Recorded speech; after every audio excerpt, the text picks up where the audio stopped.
ഓറിൻ്റെ കാര്യത്തിന് തീരുമാനമൊന്നും ആയിട്ടില്ല കേട്ടോ. ഇരുട്ടെന്ന് പറയുന്നത് ഭയങ്കര സംഭവമല്ലേ? ഇരുട്ടിൽ നിന്നാണ് വെളിച്ചം ഉണ്ടാകുന്നല്ലേ? അനുവിനെ സംബന്ധിച്ചിടത്തോളം ഇവിടെ ആക്ച്വലി അനു സംസാരിച്ചപ്പോൾ പറഞ്ഞു, she is not showing it outside actually. കാരണം അതിൻ്റെ പ്രോബ്ലം ആരെങ്കിലും ഈ ഫാമിലിയിൽ അതർ ദാൻ അഞ്ജു ആരെങ്കിലും അത് ആ ഒരു ഫിയറും ഇതും ഒത്തിരി കാണിച്ചാൽ അത് ഡയറക്റ്റ്ലി എഫക്റ്റ് ചെയ്യുന്നത് അഞ്ജുവിനെ ആയിരിക്കും. So she is trying to protect. അപ്പോൾ ഒരു പ്രായത്തേക്കാൾ കഴിഞ്ഞ ഒരു മച്യൂരിറ്റി അനുവിനുണ്ട്. പക്ഷേ ഔട്ടർ സൈഡിൽ ആ മച്യൂരിറ്റി നമുക്ക് ഫീൽ ചെയ്യത്തില്ല. ഒരു ടിപ്പിക്കൽ ടാൻഡ്രംസ് ഒക്കെ ഉള്ള ഒരു പെൺകുട്ടി എന്നുള്ള രീതിയിലാണ്. പക്ഷേ അതിൻ്റെ ഒത്തിരി നമ്മളതിൻ്റെ ഡെപ്തിലേക്കൊന്നും ഇറങ്ങിയിട്ടില്ല. But it's there. വളരെ സിനിമയെ വളരെ സീരിയസ് ആയിട്ട് വാച്ച് ചെയ്യുന്ന, സീരിയസ് ആയിട്ട് അപ്രോച്ച് ചെയ്യുന്ന, അല്ലെങ്കിൽ അങ്ങനെയുള്ളവർക്ക് അത് here and there you will find it. അതിൻ്റെ ഗ്ലിംസസ് നിങ്ങൾക്ക് കിട്ടും. Asha ma'am here. ശരിക്കും പറഞ്ഞാൽ ഈ സിനിമയിൽ ആരുടെ പക്ഷത്ത് നിൽക്കണം എന്നൊരു പ്രേക്ഷകന് ഇപ്പോഴൊരു ഡൗട്ടുണ്ട്. ഇതിൽ ആരാണ് മോശം, ആരാണ് നല്ലതെന്നൊന്നും രണ്ടുപേർക്കും എന്താ പറയുക, ശരിക്കും പറഞ്ഞാൽ ന്യായം രണ്ടുപേരുടെ ഭാഗത്തുണ്ട്. മകനെ തേടുന്ന ഒരമ്മ, കുടുംബത്തെ സംരക്ഷിക്കാൻ ശ്രമിക്കുന്ന ഒരു അച്ഛൻ. ശരിക്കും പറഞ്ഞാൽ ഒരു ഭാഗം ആളുകൾ പറയാറുണ്ട്, ശരിക്കും ഗീതാപ്രഭാകരന് നീതി കിട്ടിയിട്ടില്ല, ഒന്നിലും നീതി കിട്ടിയില്ല, രണ്ടിലും നീതി കിട്ടിയില്ല, മൂന്നിലെങ്കിലും നീതി കിട്ടുമോ എന്ന് ചോദിക്കുന്ന ഒരു പ്രേക്ഷകരുണ്ട്. ശരിക്കും ഇവിടെ നിൽക്കണമെന്ന് അത് ഒരു സിനിമയെ സംബന്ധിച്ചൊരു അങ്ങനെ പ്രേക്ഷകരെ കൺഫ്യൂസ് ചെയ്യുക എന്ന് പറഞ്ഞ ചെറിയൊരു പ്രോസസ്സല്ല. ദൃശ്യം 3 എങ്ങനെയാണ്, നീതി കിട്ടുമോ? ഉത്തരം May 21 കറക്റ്റായിട്ട് നിങ്ങൾക്കെല്ലാം കിട്ടുക. പക്ഷേ ഗീതാപ്രഭാകരൻ്റെ ഭാഗത്ത് ന്യായമുണ്ടോ, നീതിയുണ്ടോ എന്നുള്ളത് എല്ലാവർക്കും സംശയം തോന്നുന്ന കാര്യമാണ്. പ്രത്യേകിച്ച് എല്ലാവർക്കും സ്വന്തം മക്കൾ, അവരവരുടെ മക്കൾ എല്ലാവർക്കും പ്രിയപ്പെട്ടതാണ്. എന്തെങ്കിലും തെറ്റ് ചെയ്താലും തെറ്റായിട്ടുണ്ടെങ്കിൽ അത് പോലീസിനെ ഏൽപ്പിക്കുകയോ അല്ലെങ്കിൽ അതിൻ്റേതായിട്ടുള്ള വഴിയിൽ പോകണമെന്ന് എല്ലാ അമ്മമാരും ആഗ്രഹിക്കും. പ്രത്യേകിച്ച് അവരൊരു പോലീസ് ഓഫീസറും കൂടി ആയിരുന്നു. സോ നോക്കാം, ദൃശ്യം 1, 2, ഇനി 3 എന്തായിരിക്കും ഗീതാപ്രഭാകരൻ്റെ ഒരു സിറ്റുവേഷൻ എന്നുള്ളത് നമുക്ക് കാത്തിരുന്ന് കാണാം May 21 വരെ. Thank you. സിദ്ദിഖിക്ക ഇവിടെ ഇപ്പം ദൃശ്യം 1ഉം 2ഉം കാണുമ്പം ഇപ്പം 2 ഫാമിലിയുടെ കഥയാണെന്ന് പറഞ്ഞു.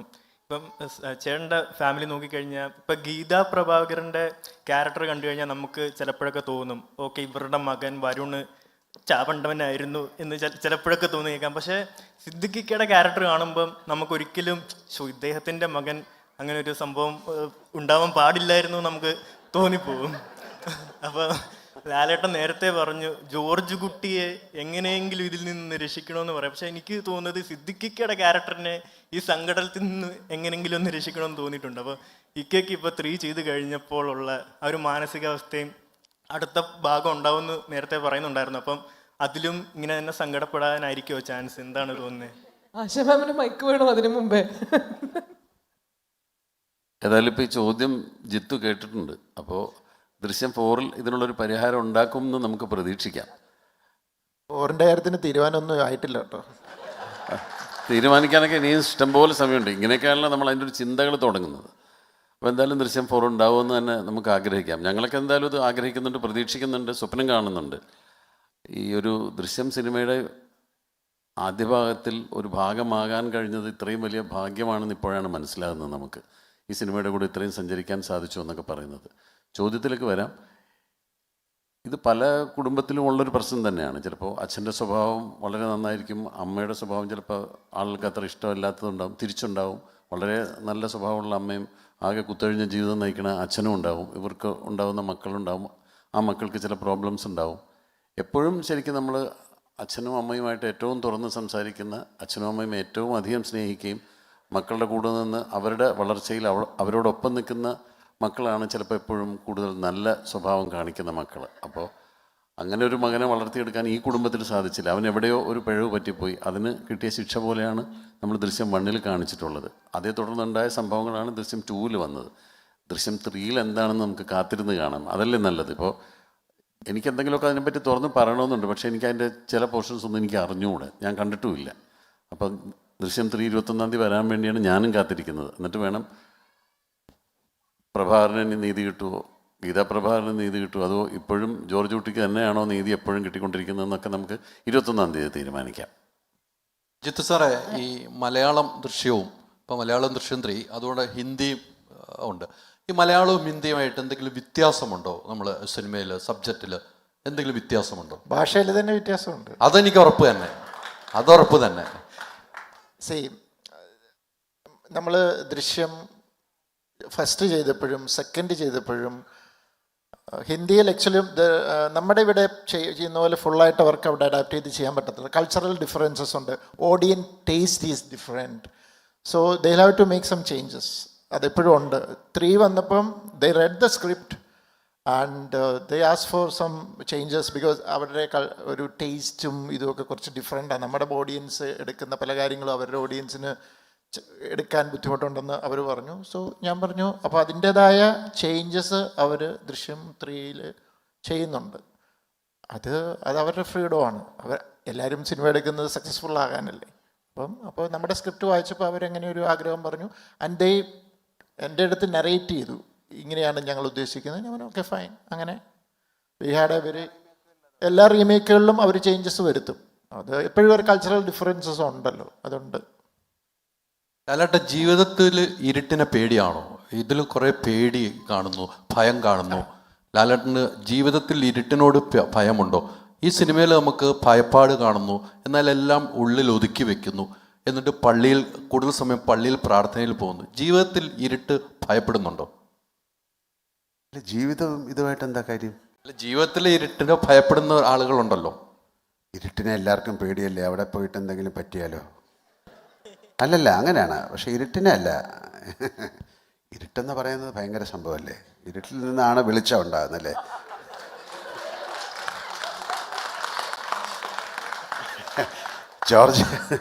ജോർജ് കുട്ടിക്ക് എല്ലാത്തിനെയും പേടിയാണ്. കാര്യം ഞാൻ പറഞ്ഞല്ലോ, അയാൾ നമ്മുടെ സിനിമയിൽ ഇരുട്ടല്ല, അയാൾക്ക് ഒരു ചെറിയ ശബ്ദം കേട്ടാൽ പോലും അയാൾക്ക് പേടിയാണ്. ഒരു അപരിചിതനെ വീടിൻ്റെ അടുത്ത് കണ്ടാൽ അയാൾക്ക് പേടിയാണ്. അയാൾ അതുകൊണ്ട് തുറന്ന് പറയുന്നുണ്ട് എനിക്ക് ഭയമാണെന്ന്. അതെന്തിനെയാണെന്ന് അയാൾ പറയുന്നില്ല. ഇരുട്ടത്തൊക്കെ അയാൾ ഇറങ്ങി നടക്കും, അയാൾക്ക് കുഴപ്പമൊന്നുമില്ല. അല്ലാതെ ഇരുട്ടിനെ മാത്രമല്ല അയാൾക്ക് പേടി, അയാൾക്ക് വെളിച്ചത്തിനെ പേടിയാണ്. അപ്പോൾ അതിൽ നിന്ന് രക്ഷപ്പെടാൻ അയാളാണ് ശ്രമിക്കുന്നത്. എനിക്ക് ഇരുട്ടിനെ പേടിയാണെന്ന് നിങ്ങൾക്ക് എങ്ങനെ അറിയാം? എനിക്ക് ആരെയും പേടിയില്ല, നിങ്ങളെയൊക്കെ ഉള്ളൂ പേടി. ലാലേട്ടാ,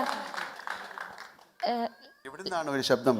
ഇവിടെ ലാലേട്ടൻ റിയൽ ലൈഫിൽ വളരെ നല്ലൊരു ഫാദർ ആണെന്ന് ഫീൽ ചെയ്തിട്ടുണ്ട്. അത് ജോർജ് കുട്ടിയിലേക്കും റെസണേറ്റ് ചെയ്തിട്ടുണ്ടെന്ന് ലാലേട്ടന് പേഴ്സണലി ഫീൽ ചെയ്തിട്ടുണ്ടോ? തീർച്ചയായിട്ടും അങ്ങനെ ഉണ്ടല്ലോ. എനിക്കൊരു മകളുണ്ട്. അപ്പോൾ ഈ കുട്ടികളുമായിട്ട് ഞാൻ അവരുമായിട്ടൊന്നും അധികം സമയം സ്പെൻഡ് ചെയ്യാൻ പറ്റിയിട്ടില്ല. അപ്പോൾ ഈ പിള്ളേരുമായിട്ടൊക്കെ കിട്ടുന്ന സമയത്ത് നമ്മൾ ഓരോ തമാശകൾ പറയുകയും കാര്യങ്ങളൊക്കെ ചെയ്യും. അതിനുള്ള സ്വാതന്ത്ര്യം അവർ എനിക്കും തന്നിട്ടുണ്ട്, ഞാൻ അവർക്കും കൊടുത്തിട്ടുണ്ട്. അതപ്പോൾ ഈ സിനിമയിൽ മാത്രമല്ല, എൻ്റെ കൂടെ വർക്ക് ചെയ്യുന്ന എല്ലാവരോടും ഞാൻ അങ്ങനെ തന്നെയാണ് പെരുമാറുന്നത്.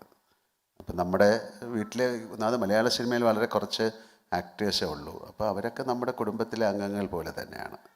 കഴിഞ്ഞ 13 വർഷമായിട്ട് ഇത് രണ്ടിനെ കൊണ്ട് നടക്കുകയല്ലേ. ആ ചെറുതിനെ ഈ സിനിമയിൽ പറഞ്ഞത്, ആ ചെറുതാണ് ഏറ്റവും വലിയ കുഴപ്പമെന്ന്. ഈ സിനിമയിൽ ഞാൻ പറഞ്ഞതല്ല, എന്നെക്കൊണ്ട് ജിത്തു പറയിപ്പിച്ചിട്ടുണ്ട്. അത് ഒരു പരിധി വരെ സത്യവുമാണ്. അല്ല, സത്യമല്ല. ഓക്കെ. ആൻ്റണി ചേട്ടൻ, ഈ നമുക്ക് തോന്നുന്ന ആൻ്റണി ചേട്ടൻ്റെ സിനിമകൾ ഏറ്റവും കൂടുതൽ നിർമ്മിച്ച സിനിമകളിൽ ലാലേട്ടനും ഇവർ രണ്ടുപേരുമാണ് ജോഡിയായിട്ട് എപ്പോഴും വരുന്നത്. അത് ഒരു ഭാഗ്യം തെളിയുന്നതാണോ, അതങ്ങനെ സെലക്ട് ചെയ്യുന്നതാണോ? ഈ 2 ജോഡികളാണ് ആൻ്റണി പെരുമ്പാവൂരിൻ്റെ സിനിമകൾ ഏറ്റവും കൂടുതൽ ജോഡികളായിട്ട് വന്നിരിക്കുന്നത്. അല്ല, എൻ്റെ സിനിമയിൽ ആദ്യം മുതലേ അങ്ങനെ അഭിനയിച്ച് വന്നു. ദൃശ്യം എന്ന് പറഞ്ഞൊരു സിനിമ ഉണ്ടായപ്പോൾ സ്വാഭാവികമായിട്ടും ഞങ്ങളുടെ സിനിമകളുടെ കൂടുതൽ അഭിനയിച്ച ആളായി. അപ്പോൾ ആദ്യം മുതലേ അങ്ങനെ സെലക്ട് ചെയ്തതല്ല, അതൊരു ദൈവാനുഗ്രഹം കൊണ്ട് ഞങ്ങളൊക്കെ അത്ര സ്നേഹമായി ജീവിക്കുന്നതുകൊണ്ട് അതങ്ങനെ കണ്ടിന്യൂ ചെയ്യാൻ പറ്റുന്നു. അപ്പോൾ ഈ 4, 5, 6 ഒക്കെ നമ്മൾ ചെയ്ത് പോകുന്നുണ്ടെങ്കിൽ, ഭാഗ്യം കിട്ടിയാൽ. അല്ലെങ്കിലും ഇതുപോലെ പറ്റുന്ന സിനിമകളിൽ തീർച്ചയായിട്ടും അഭിനയിക്കും. മീന മാമും ലാൽ സാറിൻ്റെ കൂട്ടത്തിൽ ആശീർവാദിൻ്റെ പടത്തിൽ അഭിനയിക്കും. അപ്പോൾ തീർച്ചയായിട്ടും കൂടുതൽ ചിത്രങ്ങളുണ്ടാവും. അത് കാരണം അതിന് കാരണം കൂടുതൽ സൗഹൃദങ്ങളാണ്. അപ്പോൾ അതും ഒരു പ്രധാന കാരണമാണ്.